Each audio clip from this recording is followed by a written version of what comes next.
He's one of the wealthiest people in the entertainment industry today, and right now he's facing down a bombshell lawsuit from his estranged husband, who's accusing him of trapping him in an abusive relationship, then refusing to honor the promises he's made. The splashy suit is a hot topic right now, so we're digging into all the details. Welcome to Sidebar, presented by Law&Crime. I'm Elizabeth Millner, in for Jesse Weber.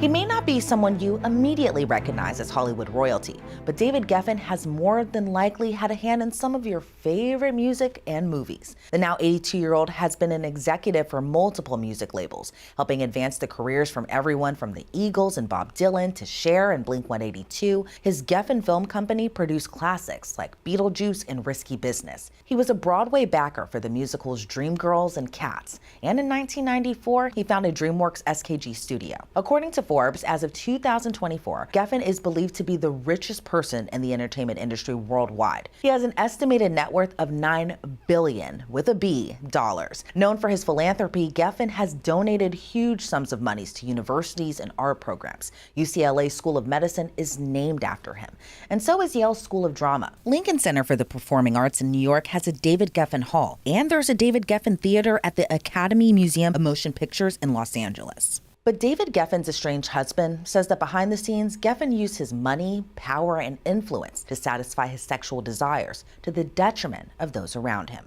In a 33-page lawsuit filed, by the way, by Brian J. Friedman, the same attorney who's representing Justin Baldoni in his legal fight with former It Ends With Us co-star Blake Lively, David Armstrong, also known as Donovan Michaels, in the complaint says that Geffen used and abused him. Now, this is what the complaint says. Michaels is a 32-year-old survivor of the foster care system who was pulled into the orbit of an exploiter, masquerading as a white knight while hiding behind wealth, philanthropy, and fame.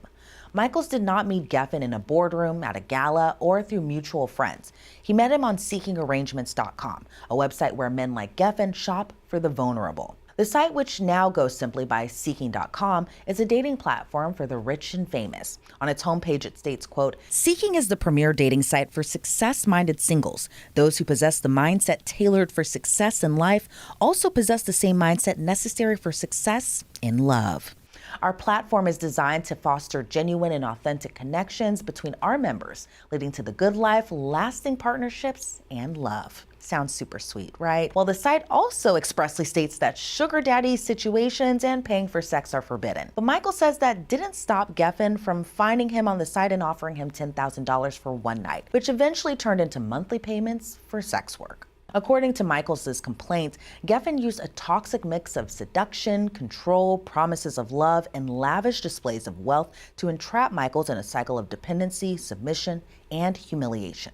Behind the glittering facade of their relationship was a calculated pattern of abuse and commodification. Michaels claims he acted as a sex worker who was at Geffen's beck and call. He traveled with Geffen around the world on Geffen's super yacht, his constant companion for years. Eventually, Geffen reportedly told Michaels that he had fallen in love with him, and he wanted to be an equal partner in the relationship. The two got married in March of 2023, and critically, Michaels says the two did not have a prenuptial agreement, so no prenup was signed. Michaels said that the two entered an oral agreement that laid out Geffen's expectations of Michaels and what Michaels would get in return. The lawsuit reads, in the early months of the COVID-19 pandemic in Los Angeles County, Geffen sat Michaels down to discuss with Michaels a serious matter. Geffen told Michaels that he had fallen in love with him, respected him, and wanted to share his life with him as a life partner, not as a sex worker. Geffen also told Michaels that he would no longer pay him for sex and the monthly payments to his check account would stop. Instead, he would take care of Michaels as if he was his life partner. Geffen was clear that this was an entirely different relationship and that he wanted Michael to take on more roles as any spouse would do for their partner. Geffen explained that in exchange, Michaels would share equally with him the fruits of his financial success and take care of him for the rest of his life. According to Michaels, he had hoped to pursue a modeling career, but Geffen allegedly told him he didn't need to, quote, waste his time doing that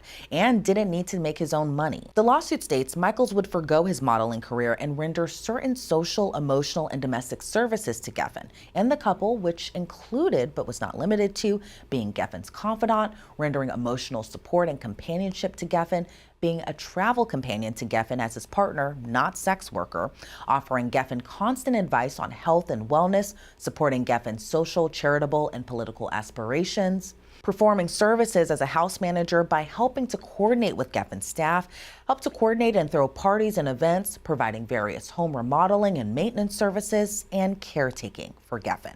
And according to Michaels, on numerous occasions throughout the couple's relationship, the oral agreements were ratified and reaffirmed by the couple. I want to thank Odoo for sponsoring this episode of Sidebar. Odoo is a powerful all-in-one business software that helps you manage everything from sales to accounting and, yes, even manufacturing. Schedule your production, manage your assembly line, and fine-tune your work orders with Odoo's all-in-one easy-to-use platform. Need fully assembled manufacturing software that puts your business ahead of schedule? Well, Odoo has you covered. Plus, Odoo's manufacturing app syncs seamlessly with your sales, inventory, and purchasing modules, so everything stays connected and running smoothly. Check out Odoo to take your manufacturing process to the next level and get a free 15-day trial today at odoo.com/sidebarmanufacturing. Michaels claimed his husband often showed him off to his rich friends, bragging that he had saved Michaels from what was sure to be a life of poverty and sex work. Quote, during social visits, Geffen regularly bragged to his rich and successful friends, often while Michaels was present, that Michaels had a very difficult childhood and that Geffen was rescuing him and saving his life. Invariably, Geffen would brag to his friends, including celebrities and media moguls, that because of him and his willingness to take care of Michaels for the rest of his life, the bad part of Michaels' life was over. Michaels found Geffen's public braggadocio for social virtue points demeaning and humiliating, and for that reason, he came to dread the social gatherings Geffen arranged with his A-list friends. In the lawsuit, Michaels admitted to frequently using drugs and alcohol and saying that Geffen offered him cocaine on their first night that they were together. He claimed Geffen and Geffen's rich friends often did drugs like cocaine and Molly on the super yacht. Michaels also claimed that Geffen enjoyed being dominant in the bedroom, something that Michaels says ended up causing him injury. When Michaels entered a 12-step program to try to get sober, he says he realized he needed to be more independent and grow as his own person. He claims Geffen didn't like that at all and demanded a divorce. According to Michaels, when Geffen was partying it up in Venice, Italy for Jeff Bezos' wedding to Lauren Sanchez, he demanded Michaels vacate their luxury New York City apartment. He also cut off any and all financial assistance, with Michaels saying that he had no money of his own and was essentially left homeless. So what causes of action is Michaels claiming in his lawsuit? Well, he's suing for breach of oral contract as it pertains to equal ownership in all property and assets, breach of implied contract in assets acquired, breach of express oral contract for lifetime support, breach of implied contract for support, quantum merit, which is a Latin phrase meaning as much as he has earned, and is a way of quantifying worth of services or benefits provided without a formal contract, and declaratory relief, meaning Michaels is looking for a judge to help straighten out this contentious situation. Michaels doesn't put down a dollar amount on the compensation he's seeking, saying that he needs to determine all the assets Geffen has that he might be entitled to. People magazine reports that a court order was issued in May as a part of their divorce, requiring both Geffen and Michaels to share their financial information, including things like bank statements and valuations, as well as property assets and debts. And they have 60 days to do just that. Geffen's attorney, Patty Glazier, said in a statement to the LA Times, there was no contract, express, written, oral, or implied, that has ever existed. We will be vigorously and righteously defending against this false, pathetic lawsuit. Well, to help me get into some of the legalese of all of this, I want to welcome back Mauricio Padilla, who practices both criminal and civil law. So, Mauricio, I got to ask, what's your reaction to this lawsuit? Well, first of all, it reads a little bit like a novel. I'm not used to complaints in civil court reading like the way that this one read. He kind of paints his client out to be, I think he uses the word vulnerable. That the website Seeking Arrangements is where I guess rich men or rich people go to seek out the vulnerable.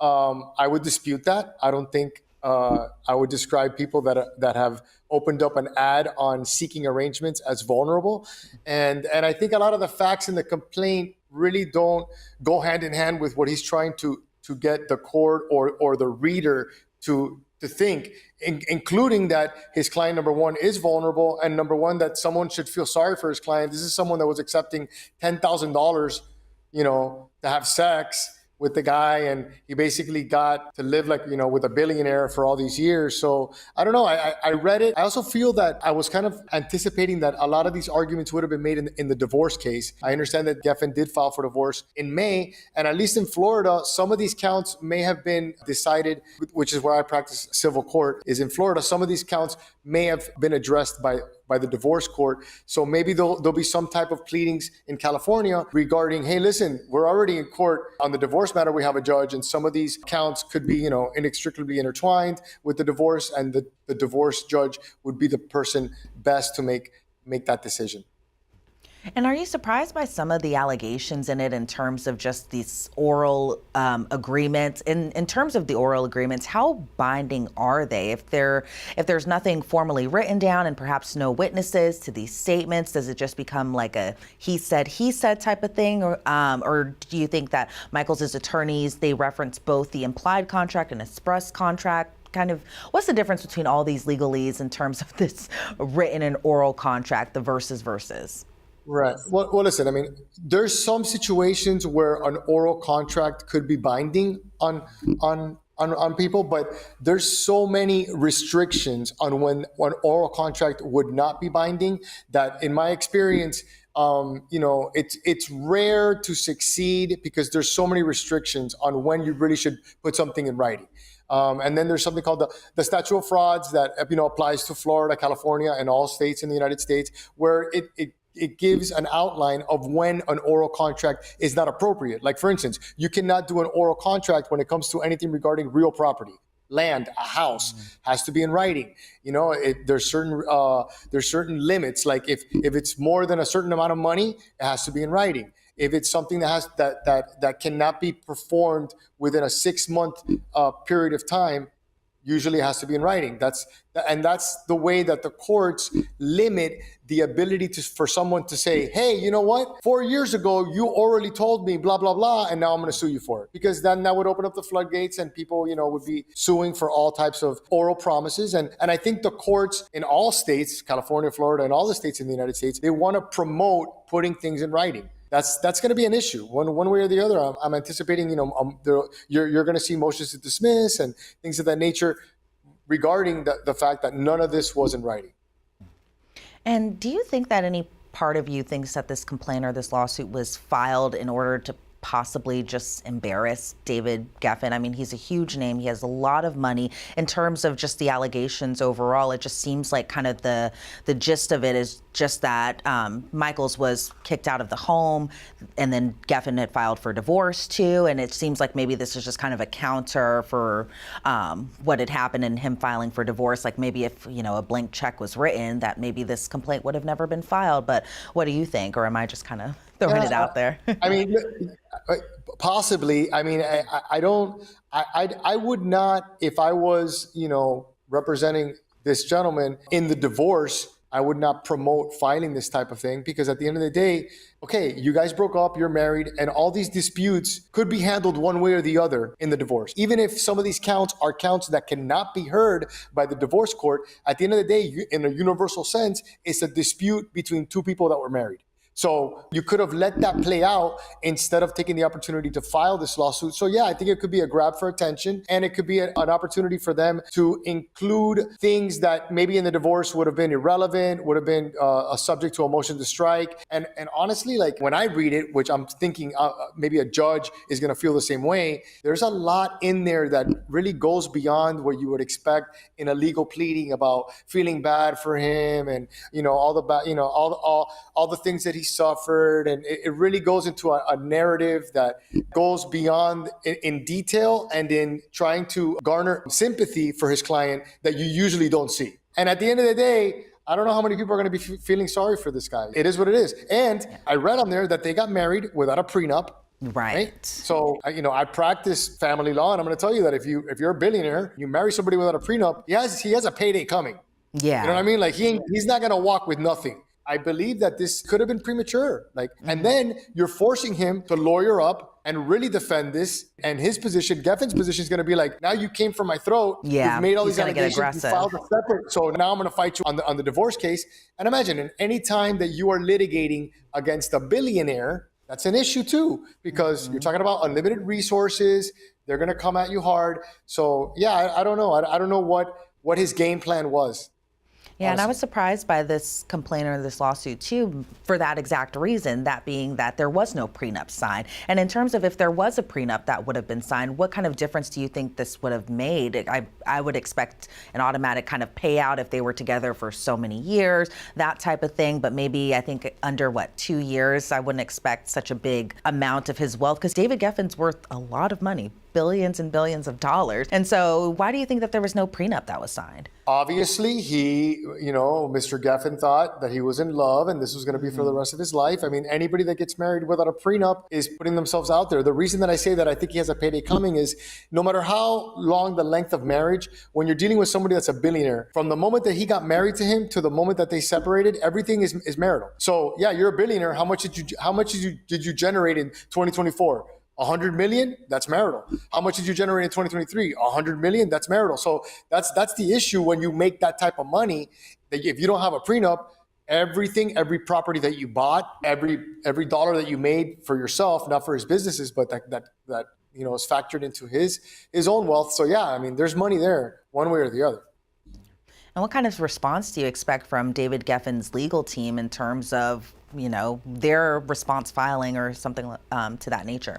A scorching motion to dismiss, motion to strike, motion for sanctions. They're going to go after the actual attorney, I'm pretty sure, and say that, as an attorney, you should have never filed this. For multiple reasons. There's different rules in different states where there's a mechanisms that could switch the attorney's fees. So there's like in Florida, there's one called 57105 that you pretty much put the person on notice and let them know what you filed. Your client and yourself as an attorney should have known that it was not based in fact or law and that you should have never filed it. So I would anticipate a motion to dismiss and some type of attack where they're telling them, we're coming after attorney's fees from you and your lawyer for even filing this.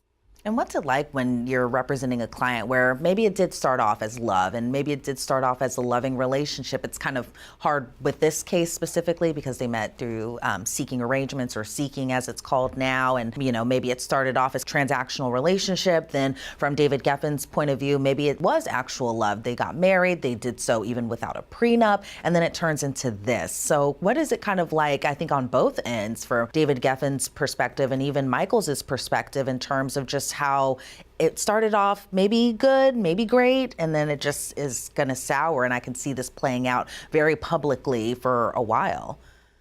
Yeah. Well, I mean, listen, there's something to be said about when a relationship starts as transactional, it's going to be transactional forever. So the problem is that now, no matter what, now that he broke up with him, now the guy's coming after him. People could say, listen, you should have been able to read the tea leaves early on if that's what he was interested in the beginning. I mean, once you're paying somebody for sex, I don't know if you could ever get over that. And now we don't no longer have a transactional relationship, but we love each other. That's something that I guess Geffen's going to have to think about next go around. As far as, success on the merits regarding this case, I don't know, maybe it was a ploy to try to get him come to the table and negotiate better in the divorce. I'm unclear whether he has the same attorney in the divorce case as he does in the civil matter. But it also could have been an opportunity to further attack his reputation. Even though I think a lot of people are going to read this and going to be like, okay, so what's the problem? Like, if you're a billionaire and you want to marry some young hot guy, you could do it. And that guy, yeah, you're doing it to your peril. At the end of the day, the moment that he divorces you, you're back to being who you were. Just because you married him doesn't mean that now you may never have to work again, which is something that I deal with all the time where, people marry people that are extremely wealthy and they think that because I was married to you for 2, 3, 4 years, I never have to work again. There's no law that says that. And, Florida, where I'm from, has restricted alimony over and over again. And they've made it more difficult for one spouse to make another spouse pay alimony. I'm unclear regarding the California law. I think it's a little bit better for spouses that are requesting alimony in California, from my understanding. But yeah, listen, I think it's going to be interesting what they're going to file in response. But I can anticipate, some serious attacks. Yeah. I expect a scorching kind of response, just like you were saying earlier too, Mauricio. And I want to thank you so much for your time and your insight into this. Before we sign you off, though, after the fiery response that we're possibly expecting from David Geffen's legal team, what else do you think is going to be happening next in this case? I mean, the way it works is they'll file motions to dismiss, and motions to dismiss are based on the four corners of the complaint. So you're asking it for it to be dismissed based on some procedural defect or the fact that it doesn't satisfy the elements of the civil counts that are addressed in the lawsuit. But then eventually, if they overcome that, then eventually there's motion for summary judgment. And motion for summary judgment is when you're telling a judge, we don't need a trial, because based on the law and based on the facts of the case, the court can make this determination without us having to spend money on a trial. There'll be discovery, the discovery phase, which someone like Geffen is not looking forward to that because it's going to be intrusive. It's going to be intrusive both personally, financially. They can go as far as trying to subpoena text messages, trying to find out who else he was sleeping with. It's going to be intrusive, and intrusive for anyone, and especially billionaires, with all the money they have and all the connections and all the communications that they have with other people. There'll be discovery phase, and then at some point I'm anticipating a battle of motions for summary judgment to see whether or not this case is something that's going to actually go to trial. I'd be very surprised if it even goes that far. But Mauricio Padilla, I guess we'll see how this all continues to play out. Thank you again so much for your time and your insight into this case. I really appreciate it. Thank you so much. Nice seeing you. Well, that does it for this episode of Sidebar. If you want to see more episodes, head over to the Law&Crime YouTube page or subscribe to us anywhere you get your podcasts, whether it's Apple Podcasts, Spotify, or YouTube. I'm Elizabeth Millner in for Jesse Weber, and this has been Sidebar presented by Law&Crime.